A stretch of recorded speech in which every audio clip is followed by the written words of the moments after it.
As the discussion around climate change becomes more widely accepted and more urgent, the focus is shifting to what we can do to stop it. Given that 51% or more of the globe's greenhouse gas emissions result from animal agriculture, we as global citizens are being called to examine our appetite for animal products versus that for a strong and healthy planet. It is becoming increasingly obvious that those two desires cannot coexist for much longer. In this presentation, we're going to be examining the effects of livestock on global climate change and the ways that we can work to lessen those effects so we can create a more sustainable environment for our future.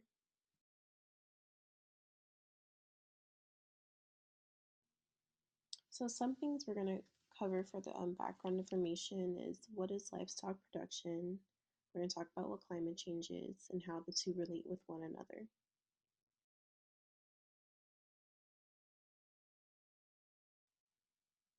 Livestock production describes the production of animals that such as cattle, pigs, and sheep for various products like the meat, dairy, fabrics such as leather, and so on. But for this purpose, we're going to be focusing on cows because I think they have the greatest impact when it comes to livestock and climate change. So for this PowerPoint, we're going to just be focusing on the cattle industry and how they're raising their cows for beef and dairy use.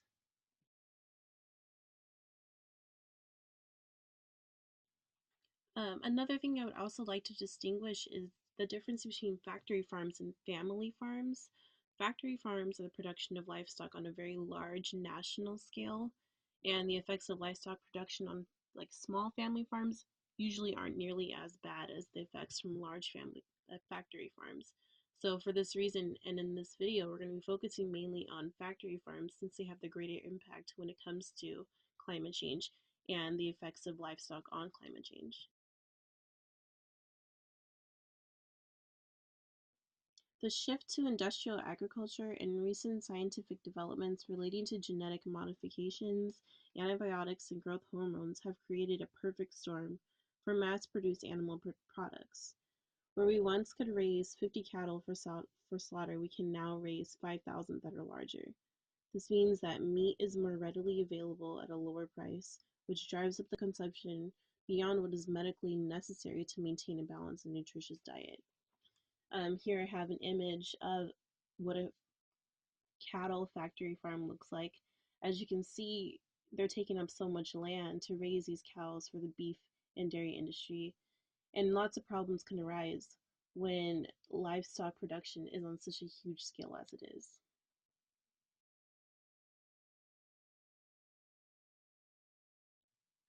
Continuing on with the discussion of factory farms and livestock, I'd like to point out that greater consumption, demand, and production leads to a greater number of factories and livestock populations creating greenhouse gases that cause climate change.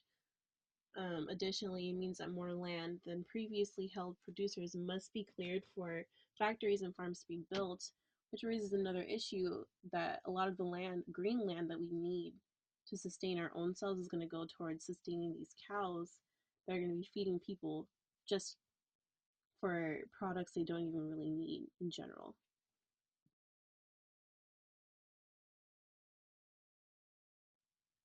I'm sure we're all aware that climate change is caused by an excess of greenhouse gases in the Earth's atmosphere that traps heat and prevents it from escaping, which causes the Earth's surface to get radically warmer. As you know, most of the greenhouse gases that cause this problem are carbon dioxide, methane, and nitrous oxide. Now, the production of livestock has these three greenhouse gases as the main problems, contributing problems to climate change. Next, we're going to go over some of the current effects of livestock and climate change. So, the main things that are affecting climate change from livestock production are carbon dioxide production, methane, nitrous oxide, deforestation, and water usage.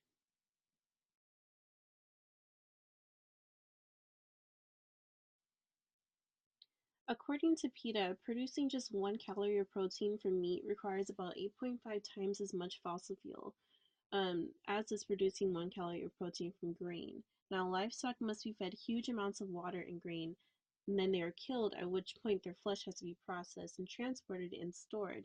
All these things, this production is causing an increase of the carbon dioxide emission because of the use of oil and gasoline to produce the cows into the products that they're being made for. Another thing is that cow's manure from the livestock also creates carbon dioxide emissions. So, really, we're just adding to the problem when we're shopping for cow products.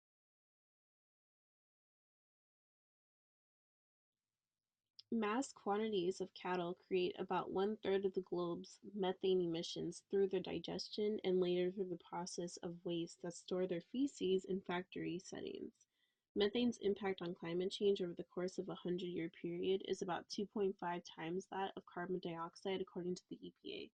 And the problem here is the way that cows digest their food. They have multiple stomachs within them, and the way that they eat the food that they do, so that's their grass that they're eating and the corn that they're being fed, when they release it through gases, so while they're burping or farting, they're releasing all this methane into the air, and it's not going to be as huge of an issue as you may think, like, say, coal being released into the air that creates more methane, but still, if you think about it on a large scale where there's thousands of cows out there doing what they naturally do, it's going to create an issue. And we can see that it has created an issue because there is way too much methane in the atmosphere right now.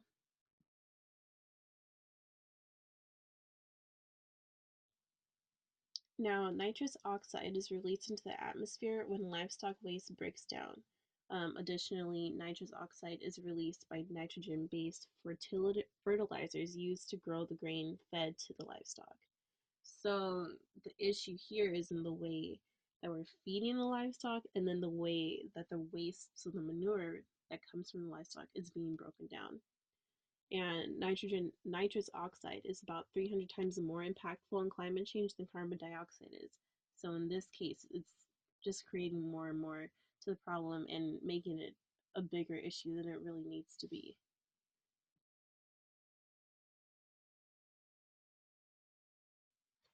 The best way I can think to fix this problem would be to just simply reduce our meat consumption or switch over to a vegan slash vegetarian based diet. So that's a plant based diet. Um, I just truly think it's healthier for you as a person, it's healthier for the environment. And I think if more people followed a diet like that, we wouldn't have so many issues as we would have when we're talking about livestock and climate change.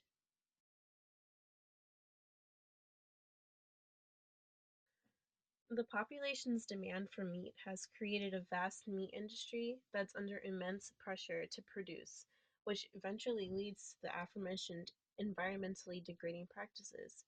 A lack of regulation has continued to exist due to a political system that can be bought by large corporations in the meat and dairy industry. Now, I advocate for veganism for multiple reasons, but the main one being that it is just truly better for the environment. I understand it's not easy for many people to give up their meat and dairy products. So I'm saying while you don't have to fully commit to a vegan diet, I do think it's important to maybe lessen your meat consumption. I do believe Americans sometimes get too much meat and too much dairy, more than they really need for themselves and for the planet. So, one of the proposed ideas is to just simply reduce the amount that you do consume. So, that would be like maybe once a day or once a week, you're taking out meat completely from your meal and just having a plant based diet or plant based meal. And it really does have multiple benefits for yourself and for the environment. And in my opinion, it's the best way to help tackle the situation of livestock and climate change.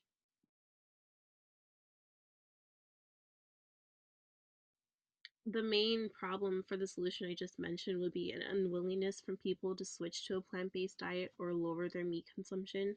As I mentioned, I know it's hard for a lot of people. I know there's a lot of people who swear that they're carnivores, and it's which is understanding. It's a hard adjustment to make. I know it was hard for myself, but I think it is an adjustment. I think people are capable of making a change if they truly wanted to.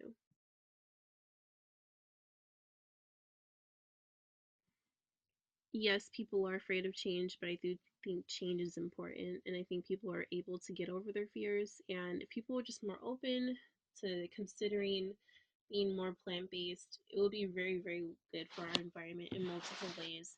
It would help lessen the impact of livestock on global change, because if you're not buying products from the meat and dairy industries, it's going to hurt those companies. They're going to take notice of what the people around them are doing, and the production is just going to go way down on meat and dairy products.